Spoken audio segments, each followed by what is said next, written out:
आप करते हैं तो आप गुरुद्वारों में जब जाते हैं तो और हिंदू लोग भी जाते हैं, दूसरे लोग भी जाते हैं, क्या गुरु ग्रंथ साहब के दर्शन करने के लिए आप तमाम जातियों का, कोई भी हो, हिंदू मुस्लिम सिख ईसाई या कोई जाति का हो, हमारे देश का या विदेश का कोई हो, सब कोई गुरु ग्रंथ साहब का दर्शन करने के लिए गुरुद्वारे में जा सकता है? ये गुरु नानक देव जी ने ऐसा है, जो मैं कहना, गुरु नानक देव ने देखा उसमें, जैसी में आवे खसमे की बाणी तैसड़ा करें ज्ञान में लालो। लालो को संबोधन कहते जितना मैनू परमात्मा अल्लाह प्रभु मैनू बाणी दे रहा, मैं वो लिख रहा, मैं आपको अपने आप कोई नहीं, मैं आपको बोलना जानता, मैं कोई नहीं जानता। ये बाणी फिर जो लिखी तो वो जो सारे मतां की बाणी आ, वो सारे ने आपको अपने 36 जो संत भगत आ, उन्हें सारे ये मानता दे के संसार का एक निवेकला ग्रंथ है, जिसे सारे धर्मों का साझा ग्रंथ, और जिन्होंने गुरु की पदवी प्राप्त है, और किसी को संसार सारे ग्रंथ पूजन योग नहीं। गुरु की पदवी प्राप्त है आपने बताई, लेकिन इसमें ज्यादातर गुरु ग्रंथ साहब में हमारे एक हिंदू जन संत हुए बहुत बड़े, संत कबीर, और कबीर की वाणी ज्यादातर गुरु ग्रंथ साहब में पाई जाती है, बहुत पाई गई है। और उस गुरु ग्रंथ साहब में ज्यादातर जब कबीर साहब के दोहे आते हैं तो भगवान राम का नाम आता है, तो बाबा फरीद के, तो बाबा राम का जब नाम आता है, उनके गुणमान महिमा की लीला उसके अंदर बताई गई है गुरु ग्रंथ साहब में।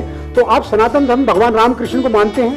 सिख धर्म वाले हम सबको सम्मान करते हैं। राम तो हमारा मर्यादा पुरुषोत्तम है भारत के, तो उनको नाम मानने का सवाल नहीं होता। हम तो सबको सत्कार मान सभी धर्मों को देते हैं। जिस टाइम मंदिरों के ऊपर या रंग जबरदस्ती अपना मुसलमान धर्म थोपना चाहिए, हिंदू धर्म खत्म करना चाहिए, तो गुरु तेग बहादुर इसी दिल्ली शीशगंज गुरुद्वारा आने के अपने बलिदान दिया। और गुरु गोबिंद सिंह 10वीं जोत को नानक ने उस टाइम किसी, उन्होंने कहा जो हिंदू धर्म के लोग गए, सब हिंदुओं के लीडर उस टाइम डरे हुए थे, कोई आगे फेस नहीं कर रहा था, रंगजेब से डरे हुए भयभीत थे।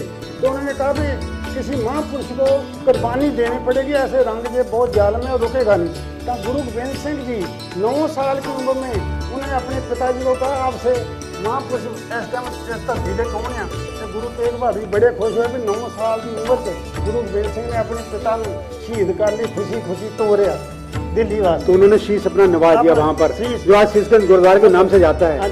ये एक बहुत ऐतिहासिक घटना थी और हम सब सम्मान करना चाहिए ऐसे महापुरुषों का, और सदा सदा के लिए याद रहेंगे, और हर जात हर मजहब को याद रहेगा।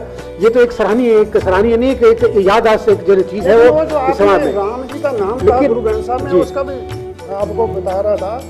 गुरु ग्रंथ साहब में कोई बोले राम राम, कोई खुदाए, कोई सेवे गोसैया, कोई अलाए। गुरु नानक देव जी जब गुरु ग्रंथ का फैसला करता भी जो भी किसी अपने नाल पका रहा, चाहे जैन मत का अपने धर्म है, चाहे राम ਨੂੰ ਮਨਾਉਣ ਵਾਲੇ कृष्ण जी ਮਨਾਉਣ वाले, जो भी है उनका सारे का सत्कार मान है, और सारे अपने धर्म अनुसार अपनी मर्यादा अनुसार वो सारे अच्छे वो अपने धर्म निभाओ। सब धर्म ने सब धर्मों के अंदर कोई टकराव नहीं। सिख धर्म में इस बात को लिखा गया है, लेकिन जब लिखा गया, ये ग्रंथ लिखा गया, तो आप ये कहते हैं सिख धर्म की मान्यता ये है कि कोई वहाँ साक्षात शरीरधारी गुरु नहीं है। गुरु ग्रंथ साहब को ही गुरु माना गया है, और गुरु माना गया वो भगवान भी माना गया है, भगवान माना गया ना, गुरु ग्रंथ साहब को भगवान के रूप में माना गया है। आप गुरु ग्रंथ साहब की रचना कब हुई, किसने की है रचना? गुरु ग्रंथ साहब की रचना गुरु अर्जन देव जी 5वें गुरु नानक देव जी की 5वीं जोत, उन्होंने गुरु ग्रंथ साहब की रचना की, और भाई गुरदास जी ने पूरा ग्रंथ उनकी सुपरविजन में लिखा, तैयार किया, संपादना किया। और 1604 ईस्वी में मानवता का साझा ग्रंथ तैयार हो गया, जिसमें 6 से गुरु के अलावा 30 दूसरे धर्मों के संत भगत सभी धर्मों के नुमाइंदे बैठे।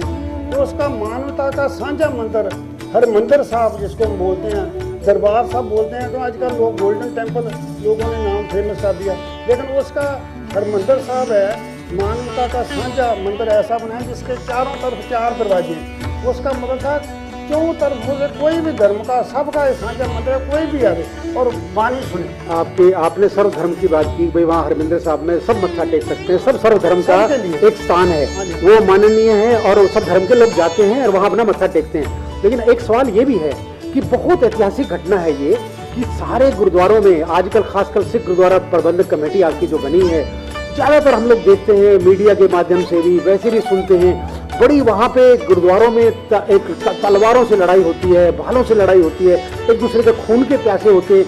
क्या ये राजनीति गुरुद्वारा में होनी चाहिए? क्या ये सही है? ये बिल्कुल गलत बात है। गुरु नानक ने ऐसा कोई मिशन नहीं दिया। गुरु नानक से ने भाई लहणा जो उनकी गद्दी पर दूसरे गुरु बने, उन्होंने उसकी सिलेक्शन किया, कोई इलेक्शन से नहीं जीता। ये इलेक्शन का सिस्टम ही गलत है।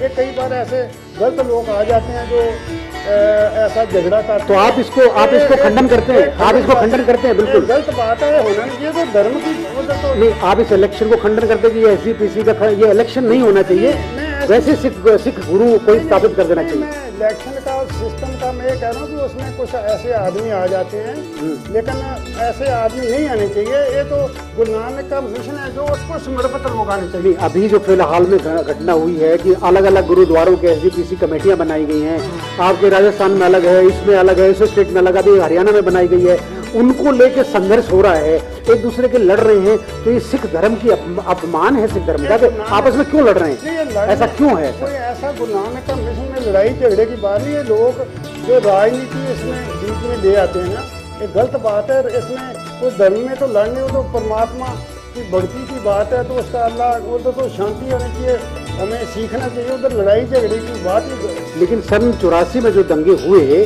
और उसमें हमारे अमृतसर के अंदर गोल्डन टेम्पल में इतना असला पाया गया, सरकार को इतना भारी जो है उसके अंदर एक्शन लेना पड़ा, वो क्या सही था सीन जो आज तक लोग दिल से भूल नहीं पाए? कितने बेगुनाहों के कत्ल हुए, कितने बेगुनाह मारे गए, आज तक भी वो लोग बच्चे भगत रहे। तो धार्मिक गतिविधियों में क्या ऐसी चीज होना चाहिए? बात है मानवता का साझा मंदिर, उधर तो ऐसी बात का सुपना लेना ही गलत बात है। ऐसा होना नहीं चाहिए, लेकिन वो सब लोगों को पता चल गया। अब वो क्लियर, उसमें बुक्स भी हैं, सारी वर्ल्ड में ये बात फेमस है। अभी वो किन कारणों करके सारा हुआ, गलत बात थी। तो इसमें विदेशी ताकतों का हाथ था अब हम लोगों को लड़वाने के लिए आपस में। ये तो हमारे जो राजनीतिक लोग हैं, लीडर इंडिया के भी या बाहर के भी, ये अपनी राजनीति इलेक्शन जीतने के लिए कई बार वो सोचते हैं भाई हमारे पास कोई मुद्दा ना हो तो हम कैसे इलेक्शन जीतें, ऐसे मुद्दे ढूंढ लेते हैं। ये राजनीतिक की बात की। अब मुझे आपका एक आखिरी प्रश्न आपका साहब मैं पूछना चाहूंगा कि आप गुरु ग्रंथ साहब की जो हर जगह हर गुरुद्वारों में गुरु ग्रंथ साहब की पूजा होती है, आप उनके दर्शन करते हैं, उन्हीं को भगवान मानते हैं, गुरु मानते हैं। आपने शरीरधारी गुरु को क्यों नहीं मानते? आप निराकार को मानते हैं, साकार को क्यों नहीं मानते? सिख धर्म में निराकार, निर्गुण, सरगुण दोनों को माना गया, लेकिन गुरु गोबिंद सिंह जी ने 1708 ईस्वी नंदेड़ महाराष्ट्र में, जिस टाइम उन्होंने बंदा बहादुर को जो जुल्म मुगल कर रहे थे इधर सिंह बना के भेजा, तो उन्होंने उस टाइम अपना परलोक गमन करने से पहले 1708 ईस्वी को गुरु ग्रंथ साहब को मत्था टेका और सिखों को हुक्म दिया भी गुरु मान्यो ग्रंथ। ये ज्ञान है जो केवल उसमें सिखों की नहीं, मैं आपको कहा बाणी सभी धर्मों की है। अब ये ज्ञान गुरु आत्मोपदेश है, शब्द गुरु आपका ये अगुवाई करेगा। तो सरगुण रूप में गुरु ग्रंथ साहब है और निर्गुण रूप में भगवान की जो बाणी उसमें शब्द गुरु। लेकिन ऐसा माना गया है, हिंदू धर्म की सनातन धर्म की मान्यता है कि जो भी ग्रंथ हैं वो एक साधारण मनुष्य अपनी बुद्धि में बुद्धिगम्य नहीं है, वो समझ नहीं सकता है, क्योंकि जो संतों की वाणी जो उसमें लिखी गई है वो एक बहुत ऊंचे लेवल की लिखी गई है। वो भगवान की वाणी है, वो भगवान के द्वारा लिखी गई है। वो संत लिखता है, वो संत नहीं लिख रहा है, वो भगवान लिख रहा है, ऐसी मान्यता मानी गई है। तो गुरु ग्रंथ साहब ने भी इतनी ऊंची वाणी लिखी है जो भगवान के बराबर है। तो साकार को आप क्यों नहीं मानते? साकार को क्यों नहीं मानते? भी साकार का ही कोई रूप होना चाहिए गुरु ग्रंथ साहब। तो गुरु ग्रंथ साहब हमें दिखाई दे रहा, लेकिन गुरु उसमें बानी में लिखा, उसमें एक क्लियर बात कही गई है। गुरु ग्रंथ साहब ने बानी में एकदम आपने कहा लिखा हुआ है साकार, और दर्शन करने के लिए लोग आते हैं गुरुद्वारे में। और ये उधर देखो सभी जगह आपने देखा होगा, एक लंगर भी चलता सब के लिए, को गरीब आए बादशाह सब के। लेकिन गुरुद्वारे में गुरु नानक देव जी ने परमात्मा का एक स्वरूप जो गुरु ग्रंथ साहब के शुरू में मूल मंत्र है, जिसको हम बोलते हैं मूल मंत्र, उसी मूल मंत्र में सारा पूरा ग्रंथ का, जिसमें पूरे ग्रंथ की रचना केवल मूल मंत्र एक ओंकार के नाम से सतनाम निर्भय निर्वैर अकाल मूर्त अजूनी सैभं गुर प्रसाद। धन्यवाद, धन्यवाद आपका, बहुत बहुत शुक्रिया आपका।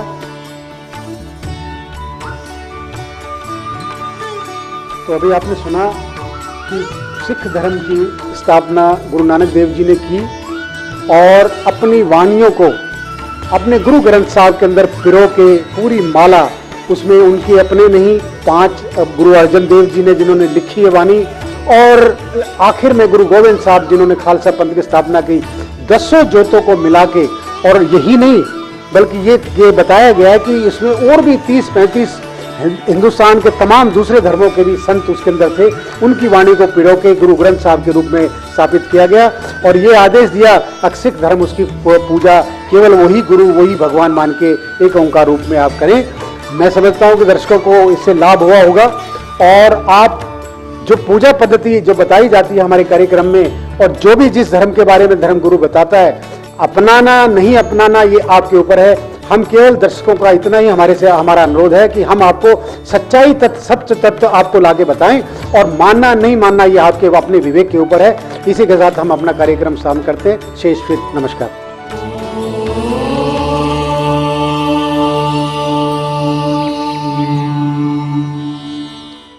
नमस्कार, मैं बेनी आपका इस कार्यक्रम में हार्दिक अभिनंदन करता हूं। हम जैसा कि अपने इस कार्यक्रम में धर्म गुरुओं के बारे में चर्चा करते हैं कि अलग अलग धर्मों की हम विशेषताएं आपके सामने प्रस्तुत करते हैं। धर्म एक ऐसी चीज है जिसको कि महसूस किया जा सकता है। नमस्कार, मैं बेनी आपका अपने इस कार्यक्रम में हार्दिक अभिनंदन करता हूं। जैसा कि आपको मालूम है, हमारा इस धार्मिक कार्यक्रम में हम विशेष तमाम धर्म गुरुओं के साथ चर्चा करते हैं। आज हम जैन धर्म के बारे में चर्चा करेंगे।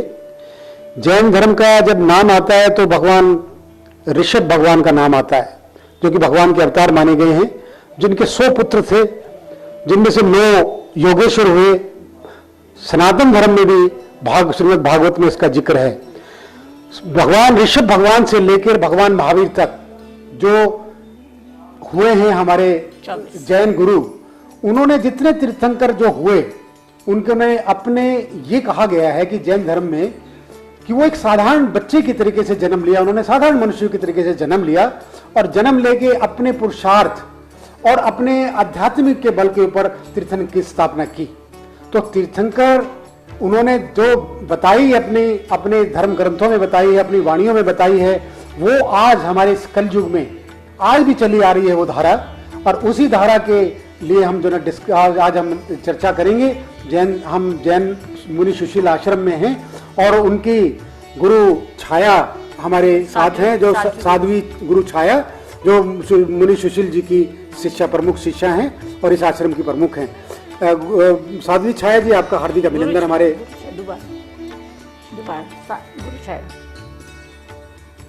गुरु छाया जी, आपका हार्दिक अभिनंदन हमारे इस कार्यक्रम में।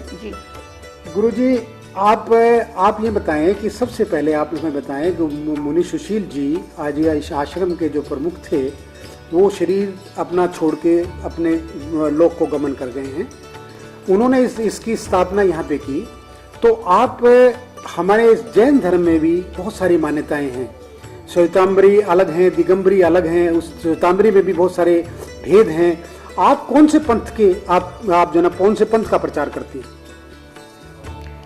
ओम ह्रीं श्रीं क्लीं आचार्य सुशील गुरुवे नमः। आपने जो प्रश्न पूछा है और जिस परंपरा में मेरा जन्म हुआ है, 30-34 साल मेरी दीक्षा को हो गए हैं, तो मैंने जो अपने परम श्रद्धेय आचार्य सुशील कुमार जी महाराज से जो सीखा है वो ये है कि वहाँ पर कोई धर्म की किसी चीज़ के प्रचार की विशेषता की बात हमारे यहाँ नहीं है।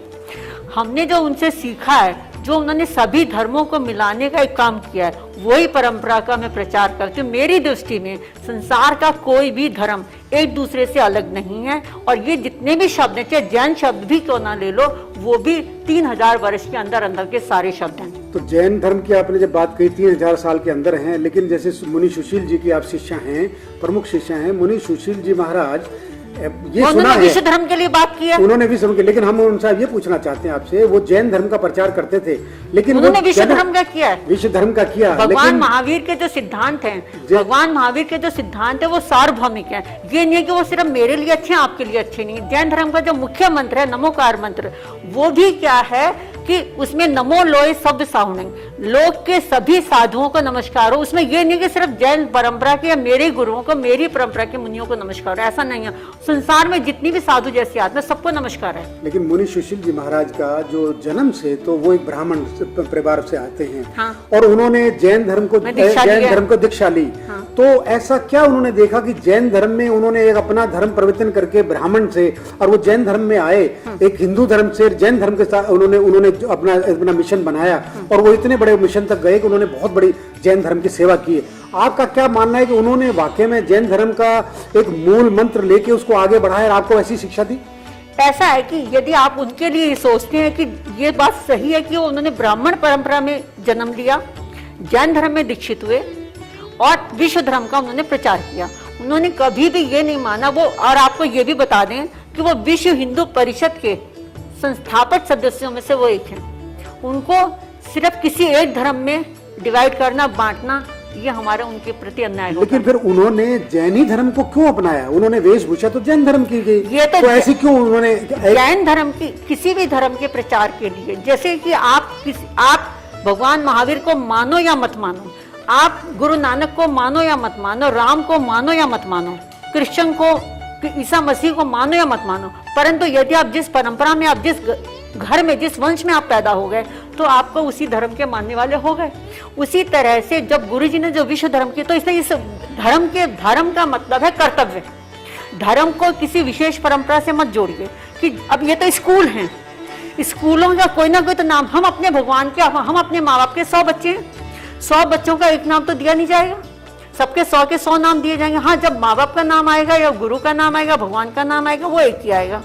उसी तरह से हम सब अपने अपने घर में बैठ के, सबकी शिक्षाएं एक है, सबके विचार एक है, सब कुछ एक है, परंतु सिर्फ मेरे विचार आपसे नहीं मिलते तो हम 2 जने हो गए। लेकिन आपके विचार की बात आपने की, तो अब आप जब विचार की है तो हमारे भगवान के अवतार ऋषभ देव जी भगवान हुए हैं, जिनके 100 पुत्र हुए, 9 योगीश्वर हुए। उन 9 योगीश्वरों में तो खुल के कहा है श्रीमद् भागवत में, जो सबसे बड़ा पुराण है, महापुराण बोला गया है हिंदू सनातन धर्म में, और खुल के उन्होंने बोला है, उन्होंने खुल के बोला है। नहीं, आप सुनिए इसको, आप जरा इसका जवाब दे दीजिए। अब उनको खुल के बोला है कि केवल भगवान को याद करो, राम को, कृष्ण को करो, उनकी पूजा करनी है और आपको किसी की पूजा नहीं करनी है। तो आप इस जैन धर्म में भगवान ऋषभ की वाणी को मानेंगे या अपना ही कोई पंथ से अपने गुरुओं की वाणी को आगे करेंगे? ऐसा है, आज के जमाने में जितने गुरु उतने धर्म, उतने पंथ, उतनी संप्रदाय। आपको भी यदि विद्या आती है, आपको बोलना आता है, तो आप भी अपनी फॉलोइंग बना लेते हो। ऐसा नहीं है कि जो इस वेश में आ गया तो वही फॉलोइंग बनाता है, तो उसने वो एक बात हो गई। भगवान ऋषभ देव ने कभी ये नहीं कहा कि वहां तक तो क्या, जब हम ये कह रहे कि जो परंपरा, जो शब्द आई है, ये हमारे सिर्फ 3000 पुरानी है। और भगवान ऋषभ देव जो हुए, जिनको कि शिव भगवान भी कहते हैं, आज हम अपने को, मुझे अलग करने के लिए मैं कह दूंगी कि हाँ जी मैं तो बेनीवाल हूँ ही नहीं हूँ, तो मैं तो अपना घर अलग चला रही हूँ, मैं विदेश में रहे तो मेरा बेनीवाल जी से मेरा मतलब नहीं, चाहे आपकी बेटी, आपका ही सब कुछ है, फिर हम बेनीवाल जी का नाम नहीं लेते, अपने पिता का नाम नहीं लेते, तो हम ये थोड़ा ना होंगे। परंतु जो सत्य है वो तो सत्य ही रहेगा कि हम अपने बाप की बेटी हैं। तो उसी तरह से हम अब पीछे से, यदि हम ऋषभ देव भगवान को अलग कहें, ऐसा नहीं है। ऋषभ देव भगवान का हो, शिव भगवान का हो, ये मुसलमान में और कृष्ण परंपरा में आदिम बाबा और आदम बाबा कहते हैं, नबी कहते हैं, वो सब एक ही है। नबी का मतलब है कि जो ऋषभ देव भगवान के जो पिता हैं, उनका नाम है नाभि राय। नाभि राय को यदि हम नबी प्रेम से बोलेंगे, जल्दी बोलेंगे, तो नबी शब्द आएगा। और जो 8वें, जो 24 भगवान, जो 24 अवतार हुए हिंदू परंपरा में, उसमें भी जो 8वें जो अवतार हैं वो ऋषभ देव भगवान है। उसी तरह से जब आप और आगे चलते, जो कृष्ण का वर्ण है, भगवान कृष्ण जिसे कहते हैं, इनकी परंपरा के 56 साधु संतों का, मतलब इनके परिवार के रिश्तेदारों का, इनके भाई हैं, इनके चाचा हैं, इनके मतलब और भी रिश्तेदार, रानियां हैं, पोत बहुएं हैं, तो वो सब ने हमारे जैन परंपरा में दीक्षित हुए हैं। और जो भादों के महीने में जो 8 दिन का जो पर्युषण आता है, उस दिन हमें इसमें 90 महापुरुषों के वर्णन में से इनमें कृष्ण की महिमा का वर्णन करते हैं। आप कृष्ण की महिमा का वर्णन का आपने जिक्र किया, तो आप मुझे बताएं, जब आप जैन एक साध्वी हैं, हाँ, और आपने ऋषभ भगवान को मानती हैं, इस बात का आपने अपना उदाहरण दिया। वहाँ पर ऋषभ देव भगवान का नाम नहीं आता, नाम नहीं आता, लेकिन ऋषभ देव भगवान हमारे सनातन धर्म की बहुत बड़ी परंपरा है, एक धरोहर है। आपको शायद इस बात का मालूम होगा, ऋषभ भगवान के 100 पुत्र थे और उनमें से एक पुत्र का जो सबसे बड़े पुत्र का भरत नाम था, उसी नाम से भारतवर्ष पड़ा। पहले इसका अधिनाम देववर्ष था और इसका भारतवर्ष नाम उसके पर पड़ा। तो वो एक बहुत बड़ी एक नाम है, एक इतिहास नहीं है, वो एक भगवान की परंपरा से चला रहा है। भगवान की तरह से मत जोड़िए। भगवान जो अवतार थे ऋषभ, तो भगवान तो मानना पड़ेगा। दूसरी बात मैं आपसे ये पूछता हूँ, जब आप उनको मानते हैं तो आप मूर्ति पूजा क्यों नहीं करते? मूर्ति पूजा का कोई विरोध नहीं है।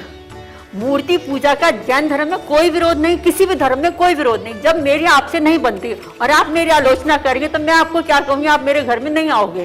तो जब मैंने आपको अलग कर दिया तो उसके बाद में आप क्या करोगे? तो इसका मतलब आपके श्वेतांबरी में भी अलग अलग पंथ हैं? पंथ है, सब कुछ है। श्वेतांबरी में कितने पंथ हैं, कितनी ब्रांच है? तीन है। तो मूर्ति पूजक कोई है? हम श्वेतांबर मूर्ति पूजक जो है, मूर्ति पूजक भी है, श्वेतांबर मूर्ति पूजक भी है और दिगंबर मूर्ति पूजक भी है। अच्छा। और दिगंबर संत परंपरा वो तो है ही हमारे यहाँ। तो परंतु जो श्वेतांबर मूर्ति किसकी पूजा करते हैं? मूर्ति पूजा में 24 के 24 सेम भगवान। 24 तीर्थंकर की पूजा करते हैं? 24 के 24? नहीं, एक साथ 24 की या अलग अलग करके 24 की करते हैं? ऐसा है कि नहीं, एक साथ भी होती है। हमारे इस मंदिर में जो आचार्य सुशील मुनि जी महाराज की स्मृति में बनाया गया है, इस मंदिर में 24 के 24 भगवान है। उनके 24 शासन देव, शासन देवियां भी हैं और 3 मूल नायक हैं। तो ये 13 पंथी जो है आपके साथ जुड़ा हुआ है, आप ही में से निकला हुआ है या अलग से कोई पंथ है? 13 पंथी जैन जो मुनियों का ये है पंथ है।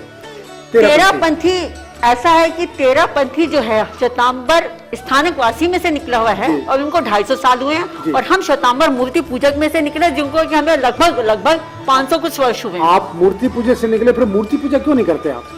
मूर्ति पूजा के हमारे गुरु, हम तो इतना बड़ा मंदिर, जब तक परम श्रद्धेय आचार्य सुशील मुनि जी महाराज का ये कहना है कि जब तक ये मंदिर रहेंगे तब तक आपकी परंपरा सुरक्षित है। आपके मेरे झगड़े कोई नहीं जानेगा, परंतु संसार आने वाली जो पीढ़ी है वो जो जानेगी वो इन भगवानों के नाम से, इतिहास से जानेगी।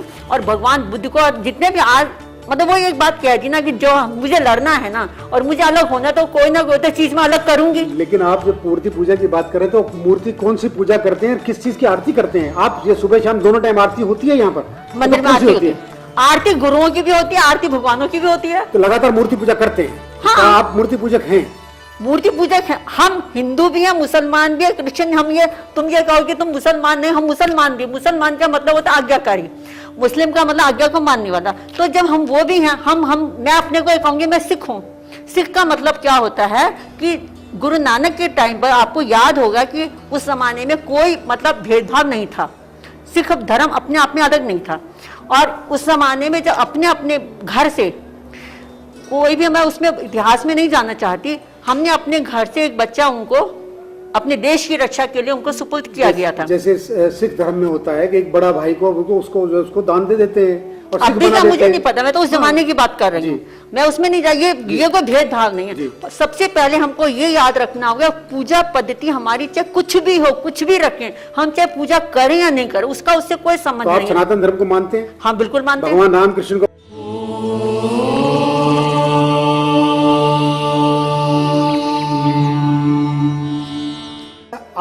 आपने मूर्ति पूजा की बात की, तो आप सनातन धर्म को मानते हैं?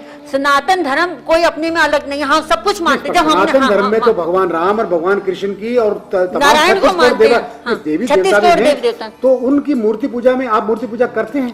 भगवान राम कृष्ण की करेंगे पूजा करते हैं? अभी पूजा करने की जरूरत पड़ी तो मुझे उनके सामने से झुकाने मुझे कोई शर्म नहीं है। आप उनको भगवान मानते हैं? हाँ भगवान मानेंगे। श्री कृष्ण राम भगवान का मतलब क्या होता है? पहले आप भगवान का मतलब समझिए ना।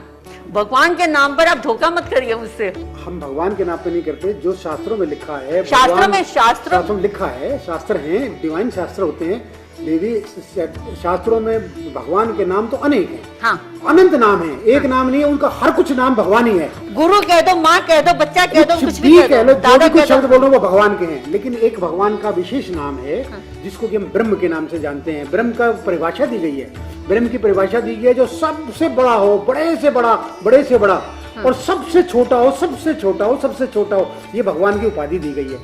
ऐसे गुण जिसमें हो वो भगवान है, वो ब्रह्म है। उसके नाम अनेकों हैं, नाम एक नहीं है, अनंत नाम है। तो भगवान के तो हर चीज अनंत है। आप भगवान राम और कृष्ण की मैं बात कर रहा हूँ, आप भगवान राम कृष्ण को मानते हैं और अपने साधकों को या अपने प्रचारकों को या अपने शिष्यों को आप भगवान राम कृष्ण की पूजा के लिए कहेंगे?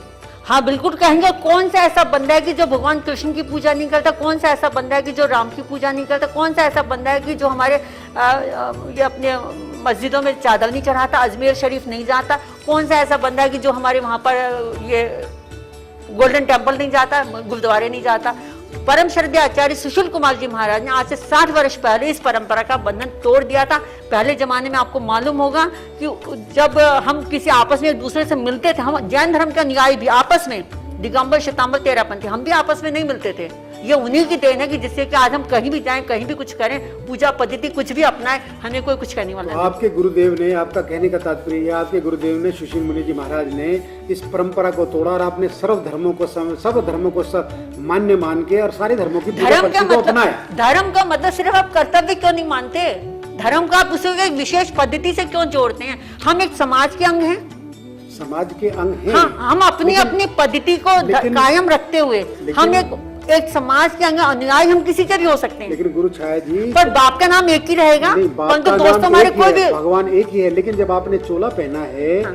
गुरु छाया जी, जब आपने जैन धर्म का चोला पहना है, जैन धर्म की वेशभूषा रहते हैं, स्कूल है, ये स्कूल है, तो लेकिन आप शिक्षा स्कूल की, आप शिक्षा जो भी आप देते हैं, तो ये तो एक ही देनी पड़ेगी ना। धर्म की शिक्षा तो आपको एक देनी पड़ेगी। और उसकी फिलोसफी क्या है? नहीं, आप फिलोसफी बताइए, आप फिलोसफी क्या फिलोसफी लेके चलते हैं? फिलोसफी अंतिम होती है ना, आप अंतिम फिलोसफी बताइए कि आपकी फिलोसफी धर्म के बारे में क्या है? धर्म का मतलब मैं सिर्फ कर्तव्य मानती हूँ। बच्चों का धर्म है पढ़ाई करना, बच्चों का धर्म है बड़ों की सेवा करना, बड़ों की आज्ञा का मानना, टाइम पर स्कूल जाना, टाइम पर सोना, सब कुछ करना।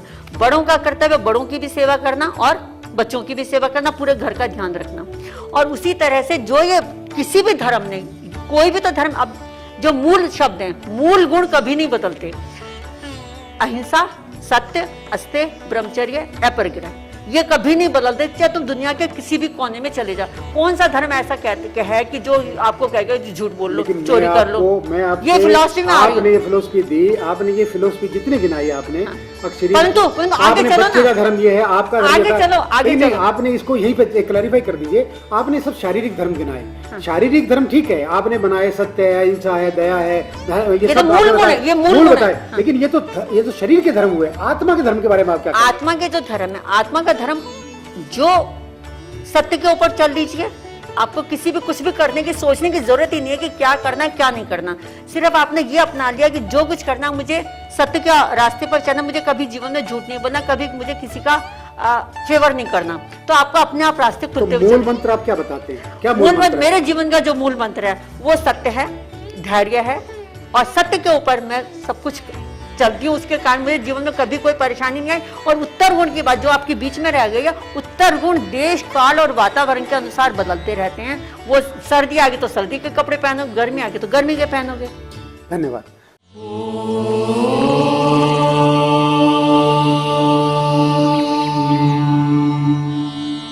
तो अभी आपने सुना गुरु छाया से कि जैन साध्वी गुरु छाया से कि जो भी उन्होंने अपना मूल मंत्र बताया कि आत्मा का मंत्र केवल हमारा सत्य, दया, अहिंसा से है। शारीरिक धर्म उन्होंने एक अलग बताया, उसके पालन नीति अलग बताई, और आत्मा का धर्म अलग बताया। लेकिन उसका अभिप्राय केवल यही है कि हम केवल निराकार भगवान को ही मानते हैं, और ये जो धर्म जो उन्होंने 4 बताए वो केवल मोक्ष तक ले जाते हैं, और मोक्ष ही अंतिम उनका एक लक्ष्य है। ये एक फिलोसफी निकलती है। और जहाँ तक लक्ष्य की बात है, एक शून्य की, जो कि जैन धर्म का मूल मंत्र है, एक इसको निरंजन भी बोलते हैं। और उस धर्म की पद्धति के ऊपर जो सिद्धांत निकला, केवल वो आखिरी मोक्ष है।